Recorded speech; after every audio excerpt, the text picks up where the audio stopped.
You are now what? Kadrice? Stay tuned. Listen, if there's no enemy within, then no enemy outside can withstand. If you tell yourself you can do it, then who could tell you you can't?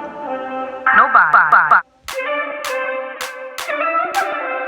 Let's go.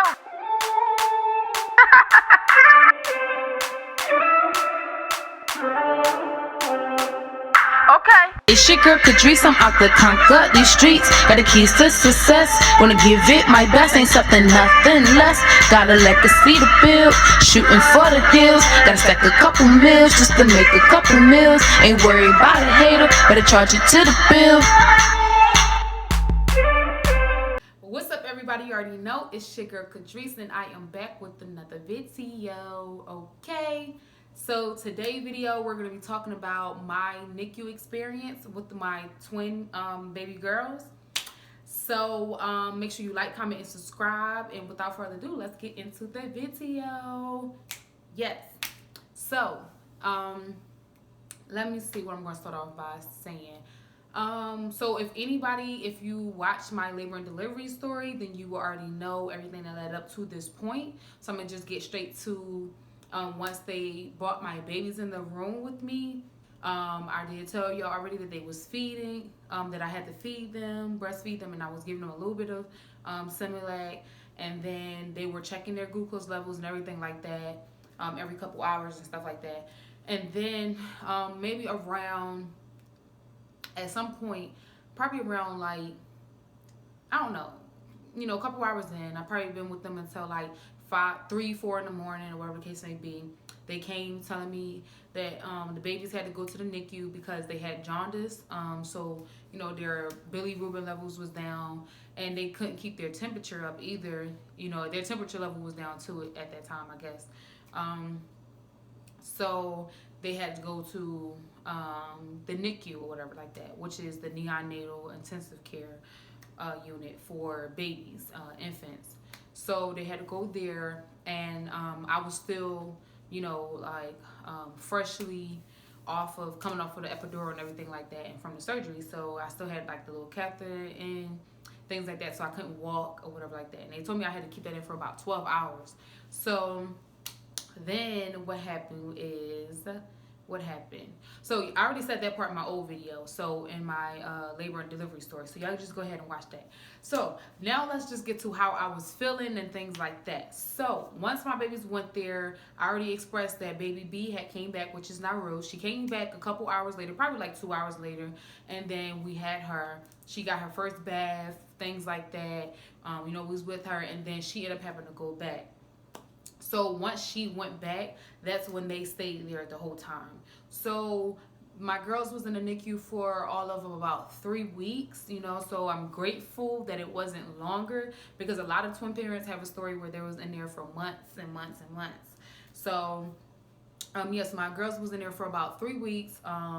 And during that time, it was like a very just like it was a sad time for me, but I'm not the kind of person that would just like soak in sadness. So it was like I was sad, but I still was like being hopeful and just knowing that God got me, and that whatever this is, it's for a reason. It's going to help me. It's not going to hurt me, and things like that. So I do believe, during that time they was in the NICU, I didn't want them to be in the NICU, but it was a helpful time for them to be in the NICU, because I was healing from a C-section, and, a lot of other things was just going on, just at home with my family, things like that. So just like it was best for them to be inside that NICU until, they came out. So so while they were there, you do, when you have children inside the NICU, you can go to the NICU at any time. So mainly you would like to go around their feedings and stuff. So you get to like feed them, change them, do things like that. So I was able to hold them and change them and feed them, but only during their feeding time. And so Selah will probably be at 10 o'clock, Nicu will probably be at 11 o'clock. So at that time, it is Corona, so they do not allow both parents to be there at the same time. And they will, even though there was 2 babies, both of me and my husband couldn't be there. So basically, we had to switch out. We would both come, and then he'll probably wait for me to do my hour first, and then then he'll go do his hour, or I'll wait for him to do his hour, like, you know, vice versa. We both end up waiting for each other. We'll probably go multiple times throughout the day, as well as make sure we go at least once a day. So in the first beginning, like, he took off for work and stuff like that, so he was able to go, you know, all the time, like, while he was in the hospital. And then when we first came home, it was like we both was going all the time, you know, multiple times out the day. And eventually we started to go at least one time out the day, because I started to swell up, things like that. So it was just like, you know, it's best if I stay home and heal, as well as, you know, see them at least once a day. And then you can always call, check up on them and things like that. So that's what I was doing. So yeah, so I'm just trying to get y'all, like, you know, like a good glimpse of everything that was going down during that time. So we was, you know, I was calling in all the time after every feeding and things like that, checking on them, seeing how they was doing. So yeah, so basically, when they first got in there, they were saying, you know, it's because of their jaundice or whatever like that, and they wasn't keeping their bilirubin levels down. So that was that. So over time, you know, their temperature and stuff like that, they couldn't keep that up either. So they had them in the I just forgot what all that is. They had them under the lights and stuff like that, and the heater and everything like that. And I'll show pictures so y'all can see exactly what I'm talking about. So they had them under that and stuff like that. So I think it was about 3 different lights. So from what they was telling me is that, okay, they had to get their bilirubin levels down. And because they couldn't keep their temperature, that was another thing that they had to do in order for them to be able to come home. And then they wasn't eating, so well, at first, let me explain this. At first, that's what they had told me. So cool. We're like, okay, cool. During the time of that, of us trying to get them to get their bilirubin levels down and everything like that, and keep their temperature up, they were having problems with eating because they kept falling asleep. So they would, like, you know, go to sleep mid of them eating. So they would have to get fed in their feeding tube because they wouldn't eat all their food. Okay, cool. So about after like a week of them being in there, their bilirubin levels started to go down. And so that was good. So I'm like, okay, cool, can my babies come home? So then they were like, well, their temperature. Now, mind you, I did just say that their temperature, but that wasn't the very first thing. The very first thing was the bilirubin levels. Then they hit me with the temperature, saying keeping the temperature up.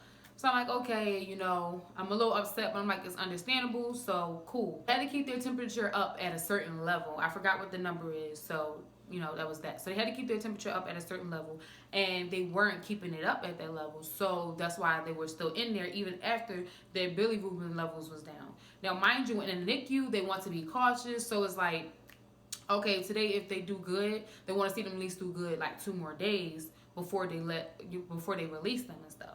And the hospital that I was at, they were being like extra cautious or whatever before they release your kids at all. So, you know, we're just going back and forth dealing with that and stuff like that. I'm calling, getting updates and stuff like that. And then what happened? So boom. So now we're like week 2, right? So we're like week 2, and they got their temperature up. Their bilirubin's down. All this been going on for like a good, the jaundice been going for a good 2 weeks at this point, and then their temperature been up for like a good week. Now we're at 2 weeks. Then I'm like, okay, can my babies come home? They're like, oh, well, they gotta eat. They gotta eat all their food before they can come home. So now I'm a little upset because I'm like, this is not what y'all told us. This is not what we discussed. They were in here because of their jaundice. Now y'all keeping them in here for all this other stuff, and I'm just not for it. But I'm like, okay, cool. You know, them eating is important. You know, things like that. So I'm just being patient, because this whole time I'm like, all right, I'm still healing. You know, I'm just trusting and believing that, look, this is not going to be a long journey. You know, they're going to be home soon and things like that. So I'm like, okay, cool. So I'm going to just go ahead and speak on like how I was feeling like all the way up until this time. And then I'll finish from, you know, them eating and everything. So through this time when I first came home, you know, when they discharged me, I went to go see my girls. And then I stayed in the hospital a little bit longer anyway so I could see my girls. So I stayed for like 3 days. Then they discharged me. You know, I went to go see my girls and everything like that. And in the hospital, I was fine. But when I stepped out that hospital and And well, no, it wasn't even stepping out the hospital. When I went inside the room to see my girls, kiss them goodbye, well, kiss them to see them later. And then when I stepped out the room, I had to leave because something just came over me, and I was just crying. So I'm just crying all the way down in the elevator, going down to the stairs, leaving out, but I'm trying to like keep it in. But when I got into the car, I just let it all out, and I was crying. Like, any NICU mom knows what I'm talking about right now. Whether or not you cried or not, you just know where I'm coming from as far as that feeling when you realize you are leaving this hospital without your baby. And then I have 2 of them. So I'm like, wait, God bless me with 2 babies and I'm leaving the hospital without either one? I was just over it, okay? So I was over here. I'm just like, I'm just crying and stuff like that. I'm just like, just heartbroken. Like, I was really just heartbroken because I was already feeling like, dang, Selah, I wasn't there for her first bath. At least I was there for Naru's first bath. But then I'm like, I'm just not there for like the first right now. Like, the first diaper change, the first everything. Like, I was just already like a little sad on that, but I was trying to stay positive. And if y'all already watched my story, my labor and delivery story, I already told y'all that,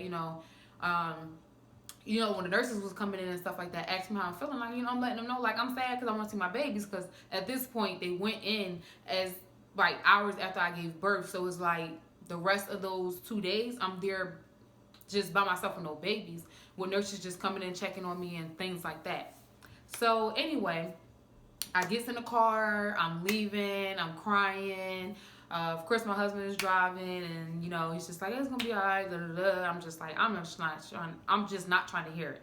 Mind you, we got this whole house together for them. So I come inside, the bassinets is in my room and everything. I told them, I said, get the bassinets out my room. I said, get them out my room, put them back in their nursery. I don't want to see nothing right now. So I just like, that was just for a quick second though, because I'm not even the kind of person that will dwell in sadness, but that was just for a quick second. And, I was just like, upset. And then the next day was my birthday. So I was just like, I'm definitely just not for it. I'm not happy. Normally my birthday, I like to do like it's a new year. Like, just basically like saying what I'm shooting for this year, things like that. But I was like, I was just over it. I didn't want to hear nothing, see nothing. I told my mom, I said, I don't want to talk to nobody. I don't want to do nothing. Like, I just don't want to talk to nobody. So anybody text me happy birthday, things like that, I wasn't responding to nobody because I just wasn't in the mood. I was sad, and I just felt like it wasn't fair. And a lot of other people was giving birth too, and they taking their babies home. So I just wasn't feeling it, right? I didn't want to hear nothing, and nothing. So then later on, I don't even know, like, was it the next day or what?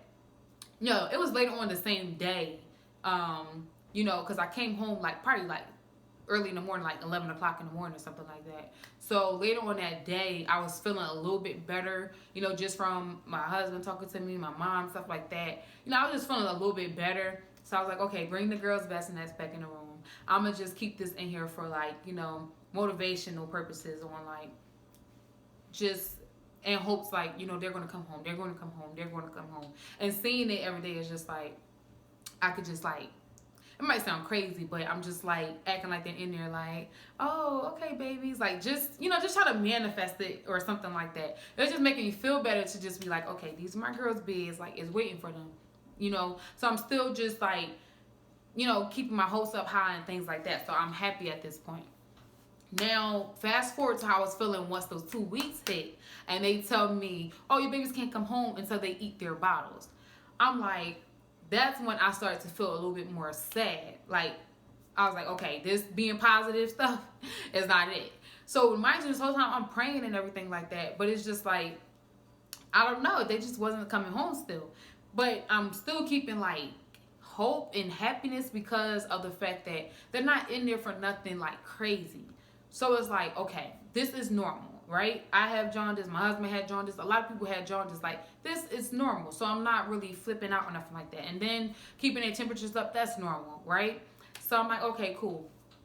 Then, so now I'm going to move on to when I was saying that they said, oh, the babies can't come home until they eat. So I'm like, okay, I'm upset. But then I'm like, okay, cool. I'm not going, like, get smart with them, spaz out. This whole time I'm giving good energy, things like that. So then they tell me, like, each day they're upping the amount that the babies have to drink. So then I'm starting to feel like, okay, y'all keep upping the amount. How are they supposed to ever, like, drink the full amount? Because if they have to drink, they probably have to drink, like, a small little portion. And then when they finally drink that, you're upping it the next day. So it's like, it's going to always be a challenge. They always got to meet another mark each day. So I felt like, for a little bit, I was feeling like, all right, this doctor, he about to get cussed out, right? Because I already had, the whole time in my ear, I had my mom just like, she's not saying that this is her intentions, but the things that she is saying is basically saying to me that the doctors are playing with me, and that, basically they're in the house, they're keeping them in a NICU because they don't think that I'm competent enough, I guess, to take care of them the way they need to be taken care of, as far as like getting them to eat all their food and things like that. So I'm like, so she's not exactly saying these things, but she's saying like, oh, like, they're playing with you, like, oh, and this and the third, stuff like that. So of course that's making me feel this way. But the whole time I'm speaking to the NICU people, the nurses and the doctors, and they're calling me, giving me updates. I'm calling them, and they're asking them for updates and things like that. So they wasn't treating me any kind of like nasty way. So I knew that they wasn't trying to purposely keep my babies in there. So that's why I was like, blocking all of that out, still being nice, still being calm, and still being patient. All right, y'all. So I got interrupted because my phone cut off again, as usual. So anyway, so yeah, so I definitely was, dealing with like, people in my ear about stuff, and things like that. But I was blocking all of that out. And basically, at the NICU, like, they was always treating me nice, always calm, kind and calm and patient, or whatever the case may be. So moving on forward. So yeah, so then they go ahead and tell me, so we're on like the second week where they're telling me, oh, the babies can't come home because they are not eating, their full bottle or whatever like that. So they can come home once they eat, they can come home once they eat all, when they drink the full bottle each feeding. So they have to do that for 24 hours in order for them to come home. So I'm like, okay, so now I'm upset about this, but I'm like, all right, cool. I'm going to just keep calm, keep patient, because, like, what can you do at this point, right? They have to do what they got to do. And I'm like, okay, it makes sense that they have to do this, but I am upset because everybody else, like, or mainly my mom, shall I say, is like, oh, well, they shouldn't have to stay in there just because they're eating, and just because they're not eating all their food. You should be able to do that at home, things like that. So, this is my first time with this experience. I'm a first time mom, things like that. So I'm like, they're not giving me this kind of vibe, but a part of me is like, okay, they could probably be home because there is babies who are home who probably don't eat, and they're still home with their mom. So, I'm feeling like, now I'm starting to become angry, okay? So at this point, I'm still being patient. I'm still praying, things like that. So throughout the week, like, I will call and they're like, oh, they ate their food. Or I'll go up there and they're like, oh, they ate their food. But then, like, okay, Selah will probably be eating all her bottles, and then Naru will probably not eat some of her bottles, and the next thing you know, Selah's not eating none of her bottles, and Naru's eating all her bottles, but they will never be for a full 24 hours. So it's like always was this up and down emotion, and I'm just like, oh my goodness, like, like, y'all is killing me. Come on home, do what y'all gotta do so I can come home. So, I'm going to the NICU, things like that throughout this whole time. So, throughout the whole time of this last week, which is the third week of me going back and forth to the NICU, I'm holding them, hugging them, things like that. And, you can come when it's not their feeding time, but you can't pick them up and things like that. So that's, like, I'm already getting, like, just irritated. Because it's like, nobody wants to be somewhere where your babies and you are being watched, like, how you're, like, interacting with them and things like that. It's like, so now I'm just irritated a little bit. But they were very nice, and there was nothing that they were doing to make me uncomfortable, but it's just like, I want to be at home with my babies. So I'm like, okay, cool. So I'm still pushing on, whatever like that. So then it's like, probably, what I'm missing is that Sunday, the second week, that Sunday, I had went to church, and then, my first lady had prayed for me, and, like, the whole church was just, like, in agreement and praying as well. And she was like, when do you want your babies back home? And I was like, well, I want them home by the end of this week, right? So she's like, okay, cool, praying and all that and stuff like that. So cool. Everybody was touching agreements that the baby was going to be home within 1 week from this day. And, it was Sunday. So I'm like, okay, cool. So it's like, you know, in my mind, I'm like, okay, Friday is when I would want them by. But what I said was by the end of the week. So it's like, it's important what you say, because I was like, by the end of the week. But I was hoping Friday, right? Because I'm thinking that's the end of the week or whatever like that. So, you know, so yeah, so, you know, it's like Wednesday, like Monday, Sunday, I got some good news after that. So I'm like happy, hype. Monday, I got, you know, not so good news, because they was like, oh, they missed one bottle. But then Monday they still picked it back up. Then like by Wednesday, I was just over it. I was like, you know what, this is not about to happen. They about to be in this NICU. And at this point, I'm just like, I don't even care. Not that I don't care that they're in the NICU, but I just don't even care to, like, you know, feel or trust in God, anything. Like, not that I wasn't believing in him. It's just that I was just like, you know what, I don't think they coming home this week. By Wednesday, because they just wasn't doing good. Like, they wasn't drinking no bottles, okay? So moving on to Thursday, they're not drinking no bottles, and I want them home by Friday. So I was keeping faith that, oh, they're going to be home by the end of this week. They're going to be home. So it's like by Friday, it was like, I'm thinking like they're not coming home. So, you know, what happened was, by the time, I think it was Friday. Yeah. Friday come and they drink all of their bottles from, because I think it starts around like 8 o'clock that morning, I believe. And, you know, all the way through or something like that. One of them. But Friday come, they drunk all of their bottles. Like, and I was just so hype and happy. So what happened was, what happened? I think, was it Thursday? I think it was like from the last feeding that night all the way up until Friday. But during the whole day of Friday, they was doing so good. And I was up there, or whatever the case may be. And, you know, I'm feeding them and stuff like that. I'm talking to one of the nurses, and I'm like, yeah, so, you know, what else had to be done and stuff. And they're like, the car seat test. I had my car seats up there. So I'm like, did y'all do the car seat test yet? She's like, no. She said, but we can go ahead and do it right now tonight. So before I left, like, I was there probably like 11, 12 o'clock at night. And before I left, she had put them in the car seat. Okay. She wants to say, hey, guys. So before I left, she had put them in the car seat. So they were in the car seat for like, I think it's like a 2-hour car seat or something like that. They got me in there for 2 hours, something like that. So she did a car seat test when I was leaving. So I was like, okay, so I'm in good hopes. I'm like, I'm going to wake up tomorrow. Everything's going to be okay.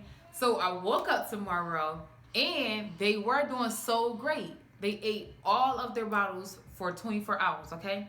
So I was so excited. So I'm like, oh my goodness, my babies are coming home. I'm telling you, they like, we need to, what is it called? Hold on one second. I need to get this multivitamin supplement or whatever like that. So I'm thinking it had to be the exact one. So I'm going all over the store making sure I get that. I'm thinking like, okay, I'm coming to pick them up today. I'm getting ready. So I'm inside Target, and I get a phone call from the NICU. So the NICU doctor. So he's like, oh, you know, the girls, what he say? I can't remember word from word, but he basically was letting me know like, oh, that they're not coming home, and he don't think they're ready, or whatever the case may be.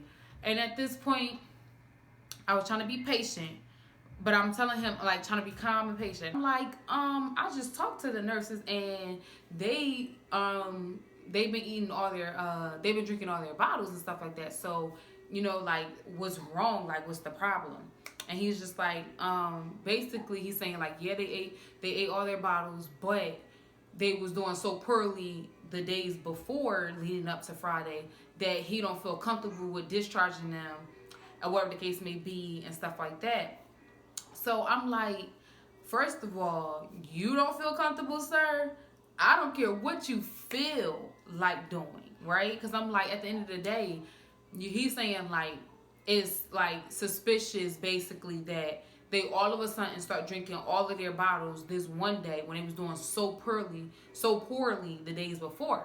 But I'm like, because that's my miracle, okay? Like, you don't even know what I've been doing or how much I've been praying and everything for my babies to come home. So you're like judging off of something that It's like, it don't have to make sense to you. And then they're both coming home at the same time. They're not used to both twins coming home at the same time. So it's like, he's like, he don't feel comfortable with discharging them. So, and then how he was coming at me, I didn't like it either, because like I tried to talk and then he was like, hold on, let me talk. Like he didn't say hold on, he was like, let me talk. And then I'm like, so then when it was my turn to talk, hold on 1 second. Yeah, so I was like, all right, cool. So I let him talk. So then it was my turn to talk and he tried to cut me off. I was like, I'm talking, okay? Because I didn't like that. You don't sit up here and do that. Like, no, and do not speak to me like that. I don't know, I just didn't like his demeanor, and then maybe it's because I didn't like what he was saying to me anyway. Like, I didn't like that you was telling me that my girls are not coming home because you don't feel like it. So I'm just like, oh no. So now I'm like upset because, see, this is a different doctor, and they switched doctors on Sunday, and I already knew that they switched doctors on Sunday, meaning like, they will switch shifts, and then Monday will be a new doctor. So I'm like, my baby need to be home this week, because I'm not going a whole nother week of y'all telling me the same old bull crap. So I'm like, I just cussed him out. Like, I'm gonna just be honest. I didn't like cuss him out like, you mother. I just cussed him out respectfully and let him know that I don't appreciate his tone with me. I don't appreciate him telling me that my kids are not coming home because he don't feel like it. I let him know this is a very emotional roller coaster right now for any NICU parent, and for you to be a NICU doctor. I'm pretty sure you have dealt with multiple parents, and I know that you know this is a sensitive time. I said, I am a mom of 2 babies, and neither one of them are home with me. And you telling me that they're not coming home because you don't feel like it? You know, I let him know, and I said, first of all, y'all been telling me all this time today, all they needed was for them to eat, and they can come home for 20, all they needed to do was eat all their food for 24 hours, and they can come home. Now they do this, now you're telling me that they gotta wait, you want them to wait at least another day.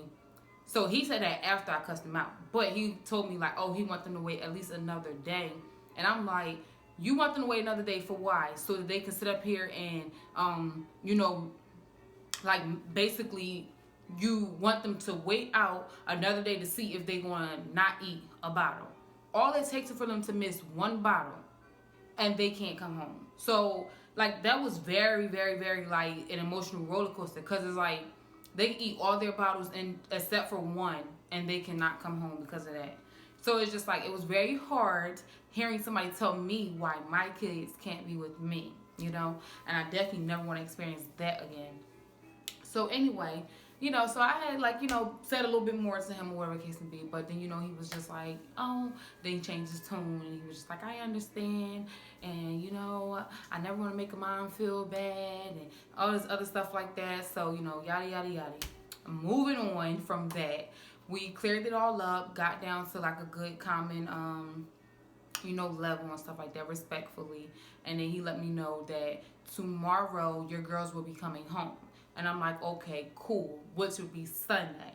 So it all comes back to the fact that when we was at church and was praying, we were saying by the end of the week, like 1 week, and Sunday was officially 1 week. So it's like, at the end of the day, like, I'm just super happy, and I know it was God because of the fact that they came home together. And I already asked the NICU nurse, I said, do y'all normally get twins to come home together? And she said no. It's normally like one twin come home first and then the other twin come home. And I got both of mine together the same day, same time, and they started eating their food the same day, same time. So it's just like, it's just crazy. Like, well, it's not crazy, it's very wonderful, okay? Because now I have my 2 blessings with me, and, you know, and I'm very happy. So basically, you know, like, that sums up the whole little story, everything that was happening. How I feel about everything is that the NICU can be a very, like, emotional experience, because, like, it's an up and down kind of thing. You can get a call or call them and receive good news or bad news at any point and any time. So it's just like, you know, for all my NICU mamas, my hearts go out to y'all. And, you know, if you've overcame it like I have, then you definitely know, like, that's just, it's a small little portion that you will never forget it, but it's like, it won't even matter once they come home. That whole little big, like, now I hold them sometimes and I be like, dang, like, y'all really was in the NICU, but that hurt or pain or whatever I felt during that time, it's not lingering. Like, I'm like over it all, like whatever I felt missing them and things like that. And that could be because it was only 3 weeks. So I don't know. You know what I'm saying? Because there's other people who can do months and months. So it's just like, everybody's experience is different. But I do just want to say that that is my story. Okay? Make sure you like, comment, subscribe. If you have any questions, or if you are a NICU mom currently, comment down below and let me know like how you're feeling and things like that. And if there's any questions that I can answer, I will definitely be happy to answer. Just make sure y'all comment and let me know how your experience was and what y'all feel about this story.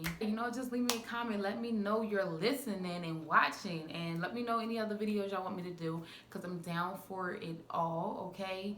But yeah, I do just want to make sure I let y'all know that God is real. Okay. And when I speak about God, I believe in Jesus Christ. Okay. And there's nobody like him, and there's no other God, like God. Okay. So with that being said, stay prayed up, keep faith, and whatever you're going through, best believe it will pass, and you will get through it. You will feel better, and it will just be like a, I don't know, like a blur in history,